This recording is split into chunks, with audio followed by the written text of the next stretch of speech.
What is up, wrestling fans? This is Kayfabe Chronicles, and I am your host, JP. Well, WWE Fastlane has just wrapped up, and the Road to WrestleMania is starting right now. What the heck happened? I'm going to let you know what happened right now.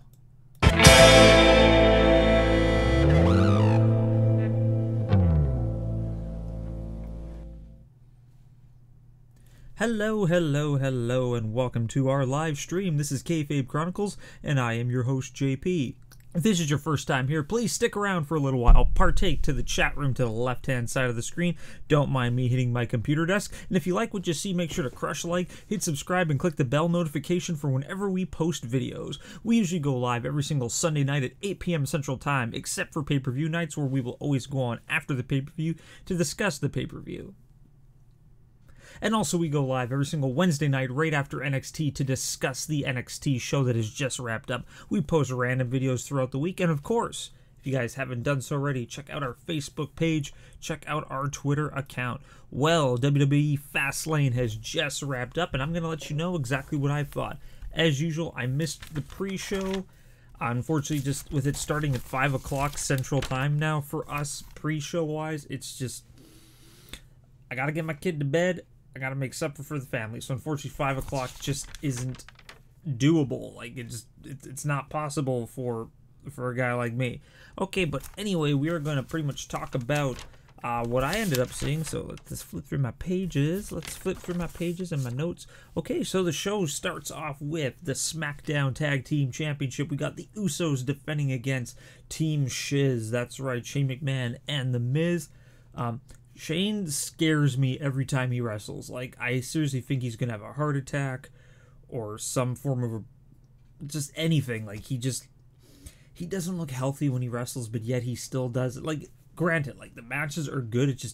He just looks like he's in so much pain, and it's just like, Shane, what are you doing? Shane is pretty much in for, like, the entire freaking match. Like, Shane is in for almost the entire match for sure, and it's just like, Shane, what are you doing? It just blows my mind that they would let him wrestle for that long. Eventually, he does get the hot tag into the Miz. Miz, of course, hometown boy in this event. I really love when wrestlers wear swag to show where they're from. Like, I'm always a fan of wrestlers homecoming, like, you know, like they never forget their roots. Like I said, here in Winnipeg, whenever Chris Jericho's in town, he always rocks the Jets gear. It just shows a form of respect that you appreciate your roots and where you came from. And the crowd was loving it. The crowd was just eating the Miz up. Match overall pretty decent. It was exactly as you expected. Pretty evenly paced between the two. So of course when the Miz finally did get in the ring, so the crowd went wild.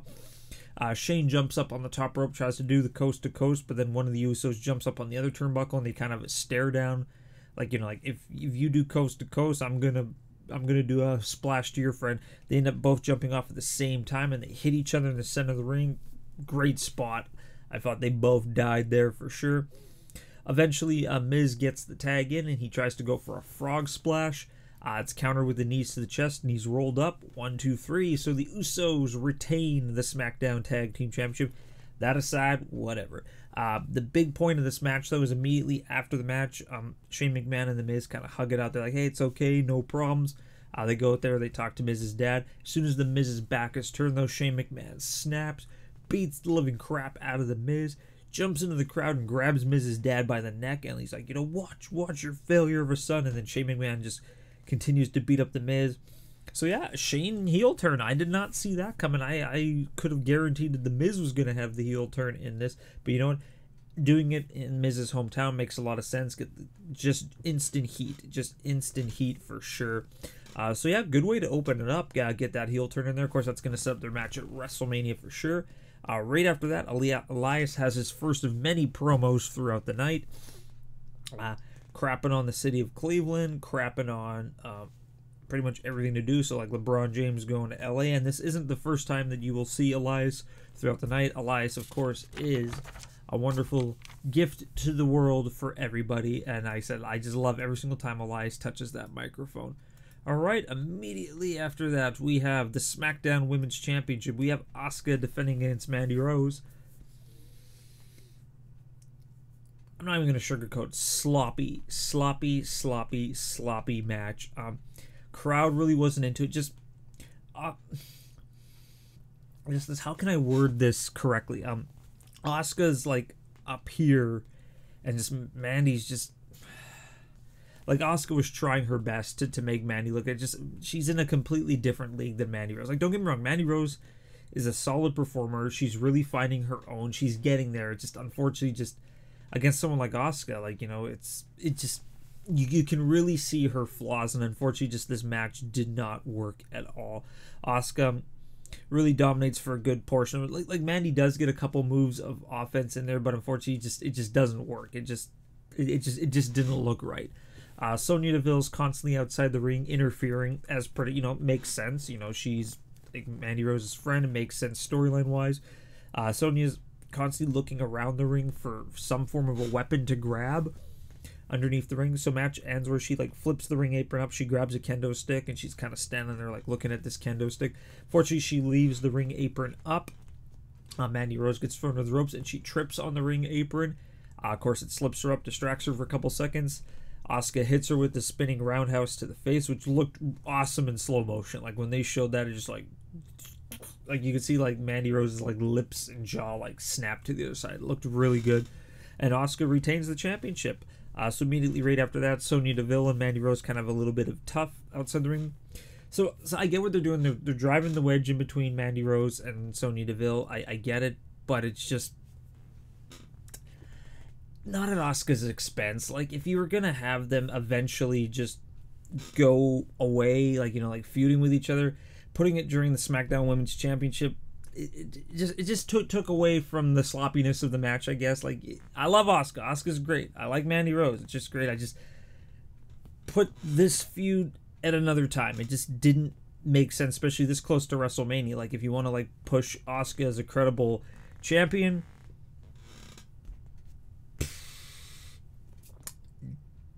doesn't make any sense. Okay, hello, nice to see you. How are you doing, sir? It's nice to meet you. Welcome to the chat room. Hey, if you're gonna sub, awesome, thanks. 2 thumbs way up. Let me know what you thought about Fastlane in the comment section below if you want to check this out at another time. But hey, go sleep, because as soon as I'm done this, I'm going to bed right after this too, because I got the time zone difference change thing that completely threw me off, and I'm just like, and I got a 5-year-old kid that doesn't sleep, so woo. Very nice to meet you, sir. Very nice. Thank you for the subscription. 2 thumbs. Way up. Hope to see you next time when we do another video. Alright, let's jump on to the very next match right after that. What did we got? What in regards to the title match? Okay, cool. Like, that was during the pre-show, so we kind of did a little buyback to this. Kofi Kingston goes right into Vince McMahon's office with the New Day.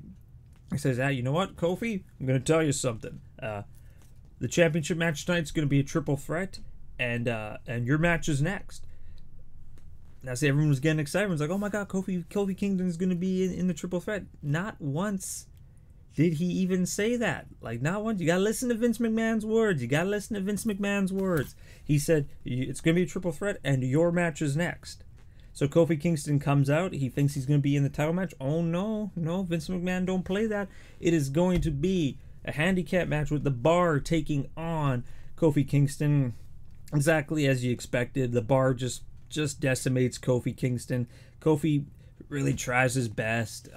Fortunately, just 2-on-1 just doesn't work out. New Day tries to come out and help out, but they're beaten up by Nakamura and Rusev outside the ring. The Bar hits the double white noise, and the Bar defeats Kofi Kingston. Now, everyone's, oh, how dare you push Kofi down even more? How dare you push Kofi down even more? Guys, this is called storytelling. This is called slow burn. This is called planting the seeds and letting them grow. This started at Elimination Chamber. So that was back in February. So February, March, April. 3 months to grow this storyline. Kofi Kingston is not out. This is granted, like, it's the whole underdog story. Kofi Kingston will get his title shot going into WrestleMania. It just makes the most sense. This is just adding fuel to the fire. This is just making you want that even more. And I think Vince is a freaking genius for doing this. I love watching, like, all this. Wrestling fans, like I said, I love you all. We're all just a giant community, but it's just, they want it now. They want it now. They want it now. They want it now. And they don't understand what it takes for a slow burn. They don't undertake. Picture it as like a stew. You put your ingredients in the pot. You don't want to eat that stew right away. You want to let it simmer for a couple hours. You want to let it simmer for like a day, and then you get to enjoy your stew. Then you get to enjoy your chili. That's exactly what this is. It's a slow basting process, and I think it's going to be absolutely awesome when we finally do get our payoff at WrestleMania. And right after that, we got more Elias. So that was really great. Elias twice in one night. Thank you. Merry Christmas to JP, for sure. Hello, DeMarcus. How you doing, my friend? How you doing? I gave it a C+. Overall, once the night was done, I was about a C+ in my opinion, but I'll do that rating at the whole end. But very nice. Thank you for joining us in our chat room. Thank you for joining us in our chat room for sure.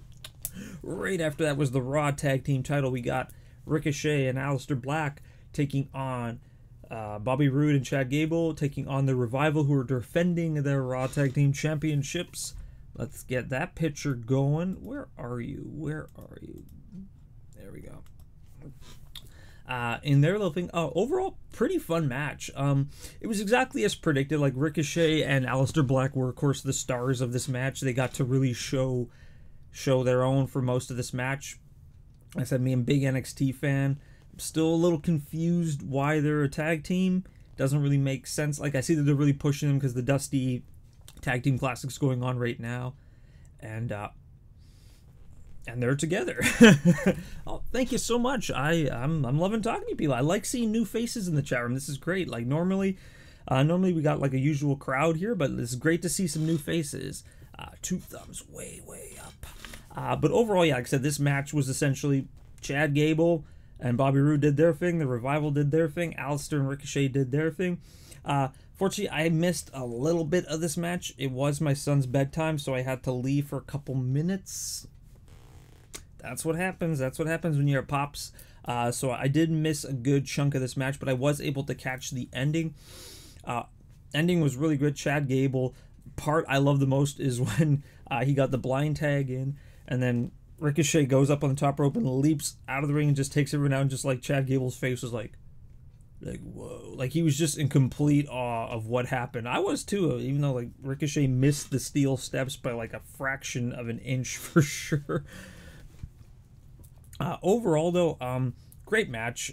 Ends with Chad Gable getting hit by the Shatter Machine, so the Revival retains. They keep the Raw Tag Team Championship, and right after that big brawl, all 3 teams just kicking the living junk out of each other, and Ricochet and Aleister Black stand tall at the end of the match, just beat up everybody, and yeah, good on them. Good on them. I don't have a slide for the next match because it was just added, but very next match was the U.S. Championship. So it was Samoa Joe defending his title against R-Truth, the former champion, defending it against Andrade, and defending against Rey Mysterio. Match of the night. Hands down, match of the freaking night. Every single time you put these guys in the ring, it's just absolutely breathtaking. These 4 guys just absolutely crush it. Andrade, I never see a bad Andrade match.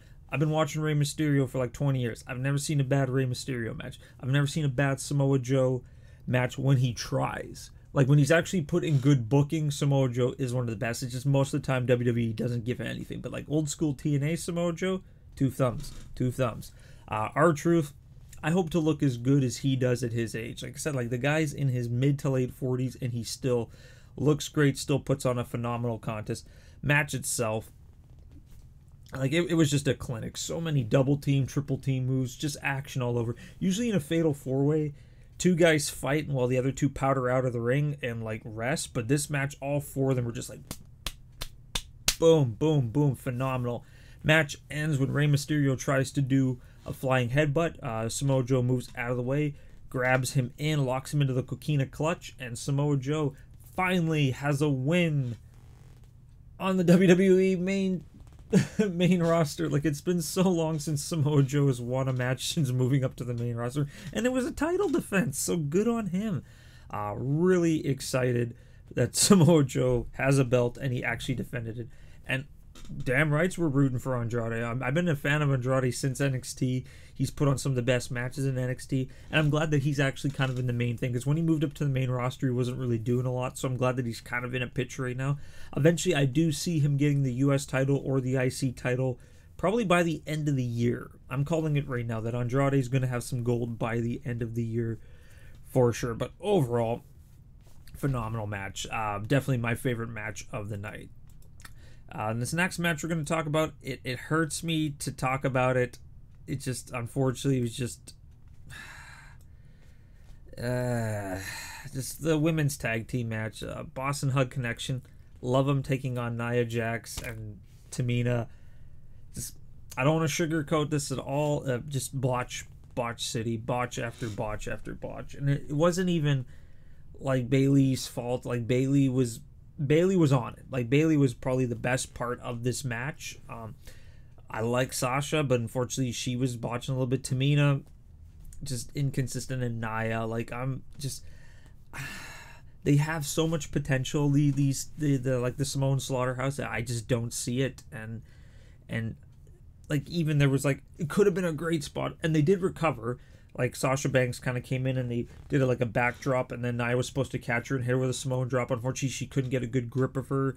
She kind of dropped her, and then they stood up and they did. So that was okay, but just a lot of the moves didn't look believable. A lot of the double teams didn't look believable, and just like Bayley was just working her butt off to get it going, and unfortunately, it just didn't work. Just something wasn't clicking. Not a good way to start off the women's tag team division with.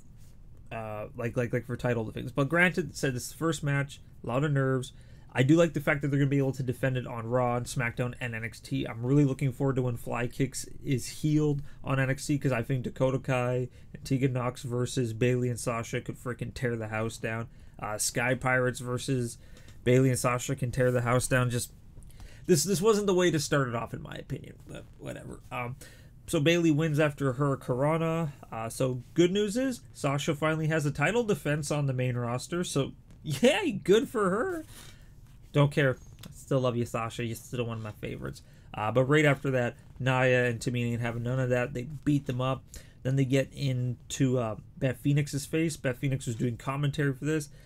She starts to fight. They take her out. Natalya runs down to the ring. They take her out, and they stand tall, I guess. Just this match just left a really bad taste in my mouth.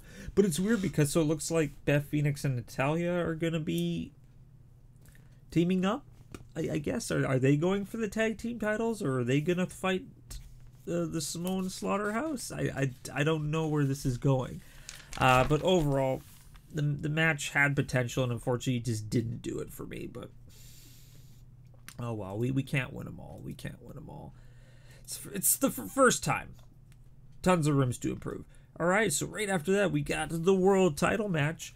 Originally supposed to be Daniel Bryan taking on Kevin Owens, but they did announce that it was going to be a triple threat earlier in the night, so unfortunately, don't have a slide for it.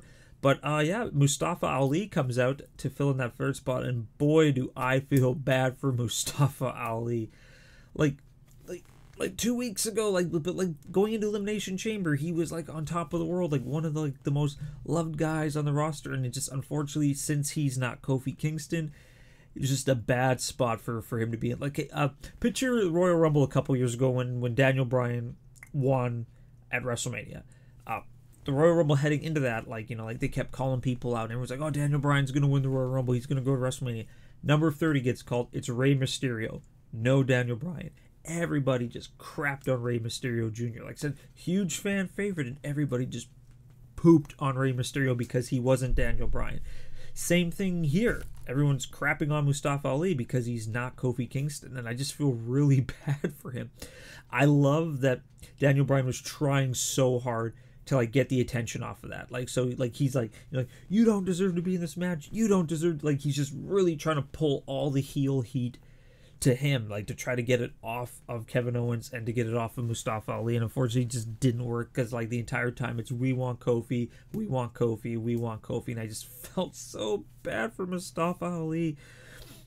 And even Corey Graves started calling off like that the crowd is booing Mustafa Ali.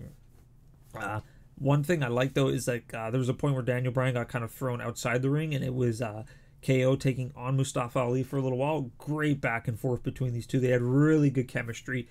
He hits him with the new Stone Cold Stunner. Daniel Bryan breaks up the pin attempt. Hits him with a pop-up powerbomb. Daniel Bryan breaks up the pin attempt again. Eric Rowan did his role in this match. Like he was essentially the muscle just there to prevent Kevin Owens or Mustafa Ali from winning, and he did that. I managed to get Kevin Owens out of the ring, kept him out of there. Daniel Bryan countered a Mustafa Ali flying reversal body press with a knee to the head, and wins the championship. Retains his title. Daniel Bryan is once again still your hemp champion. Good match overall. I like the storyline that they're pushing. I really assumed that he was going to be there. Interesting question. Why wasn't he disqualified? Triple threats do not have a disqualification. Anytime that there's more than one-on-one, disqualifications are automatically thrown out traditionally. So yeah, triple threats, there's usually no DQ. Fatal four-ways, no DQ.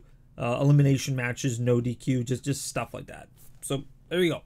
That's answering that. Thank you for that question, though. It's a great question. That is definitely a really good question. Part of this match I didn't like is no Sami Zayn. I was really hoping Sami Zayn was going to make a return, team up with KO. And apparently Luke Harper has been cleared to return. So I was a little shocked that he didn't come in there. So interesting. Very interesting that he wasn't in there. So yeah. But overall, I knew Daniel Bryan was going to win the championship. I just didn't know how he was going to win the championship. So turning it into a triple threat, okay, that's cool. It still makes Kevin Owens look pretty strong. Mustafa Ali, I hope he can find positiveness out of this and he can regain his fandom. I just felt so bad for him. Oh, wow, we can't win them all. Very next match, though, we got Charlotte taking on Becky Lynch. If Becky Lynch wins, she will be inserted into the main event at WrestleMania 35. We all knew that Becky Lynch was going to win this match. Really didn't make any sense that she wasn't going to win the match.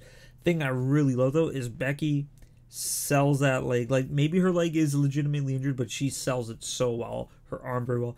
Makes sense, though, because Becky is a trained actress. She did go to school for theater and acting, so makes total sense that she can commit to the character. I love that she's hobbling around the ring, and just Charlotte's heel work during this match was absolutely great. Just really, like, oh, what are you going to do? What are you going to do? Charlotte, I love Charlotte as I don't like face Charlotte. Doesn't make sense. Heel Charlotte is where it's at. Phenomenal work. Overall, the match wasn't great, just due to the fact that Becky is injured, so she wasn't able to wrestle to her full capabilities. But if she is acting, doing it, she's doing a phenomenal job. So the whole match is just Becky trying to get the strength in to beat Charlotte, and of course she can't because her leg is not 100%. Great work, though. Charlotte tries for a moonsault, gets caught into the disarmer, but then it's reversed right into the figure four. But before she can bridge it into the figure eight, Ronda Rousey comes down and just punches Becky Lynch in the face, stands off to the corner, and just staring at the camera, just like, So Becky Lynch wins this match by disqualification. So Becky Lynch is going to be inserted into the match. I'm glad that Becky won. I knew Becky was going to win. I just having it as a disqualification is kind of just a cheap cop-out in my opinion. But whatever. It just makes you want to cheer for Becky Lynch even more. Wasn't Becky faking injury at Elimination Chamber? Well, she did hobble down and she did give the crutches. And then she did kind of beat her. So yeah, you know what? That holds warrant. That makes a lot of sense. But then again, she's also gotten the crap kicked out of her quite a bit since then. But either, doesn't matter. This match is going to be great. This match has potential to really tear the house down at WrestleMania. If Becky doesn't win at WrestleMania, I will be really shocked. But Vince likes to pull randomness out of the air, as he often does. Many times. Alright, so we are going to close this show off with the match that everyone was really looking forward to seeing. Not me so much, because I'm not really a huge Shield fan, but you got to give him credit. But it's the Shield reuniting for one last time, taking on Drew McIntyre, Baron Corbin, and Bobby Lashley, or as everyone's calling them, three-man bland, which I think is great. Whoever came up with that, you guys deserve a Nobel Prize.